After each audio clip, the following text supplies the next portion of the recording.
Trump's Save America rally, stormed the U.S. Capitol as Congress met to certify the 2020 presidential election results. Stop the steal! Stop the steal! The insurrection resulted in multiple deaths, including an officer, dozens of injuries to law enforcement and rioters, ongoing arrests, and vandalism across the Capitol. Here's how the day unfolded.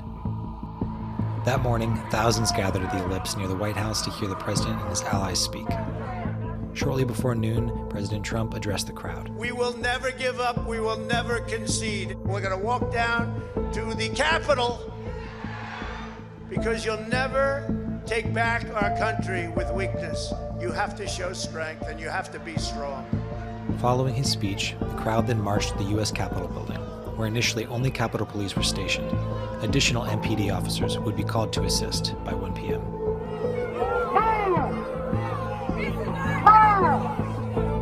At 12:53, a large crowd approached approximately 5 Capitol Police officers standing at a fenced-off entrance near the Peace Monument. According to ABC News sources that day, many Capitol Police were armed only with mace and their sidearms. As the crowd pushed the barricades over, the police were quickly overwhelmed.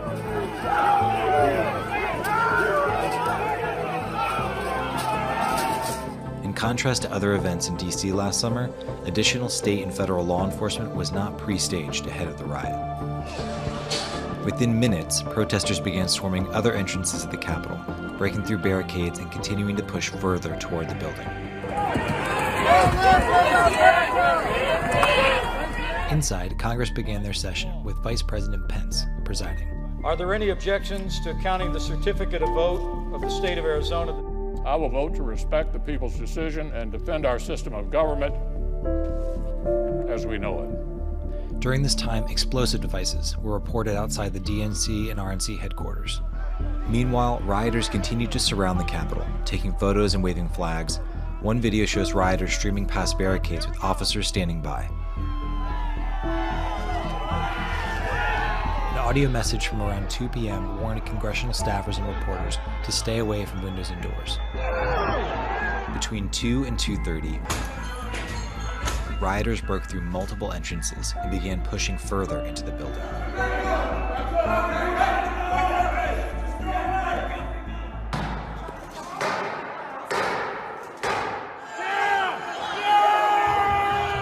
By 2:30, rioters breached security and made their way into the Capitol through windows and doors.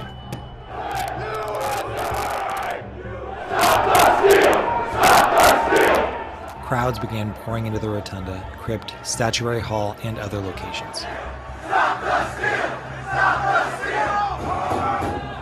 On the chamber floor, the House recessed and told members to lock down and shelter in place.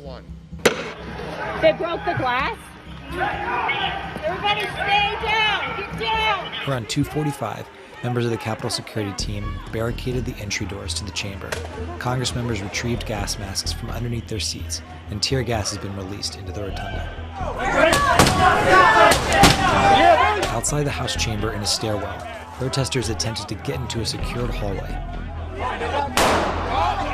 One woman, Ashley Babbitt, was shot by a Capitol policeman and later died.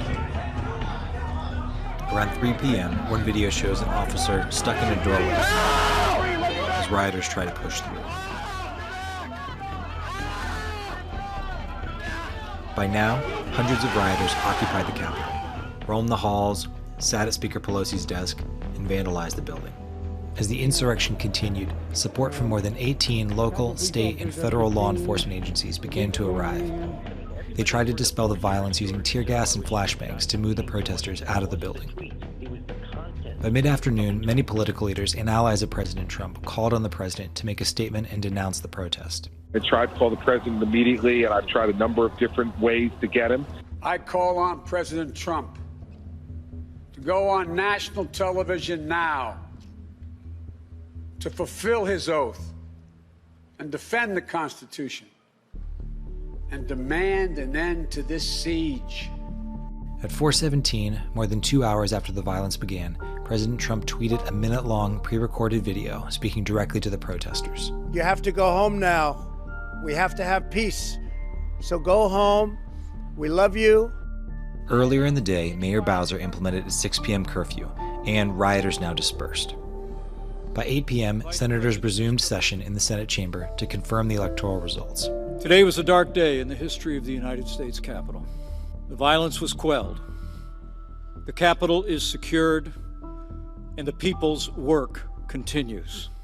Congress worked through the night, and at 3:39 a.m. certified Joe Biden as the 46th President of the United States. Joe Biden and Kamala Harris will be the President and the Vice President according to the ballots that have been given to us.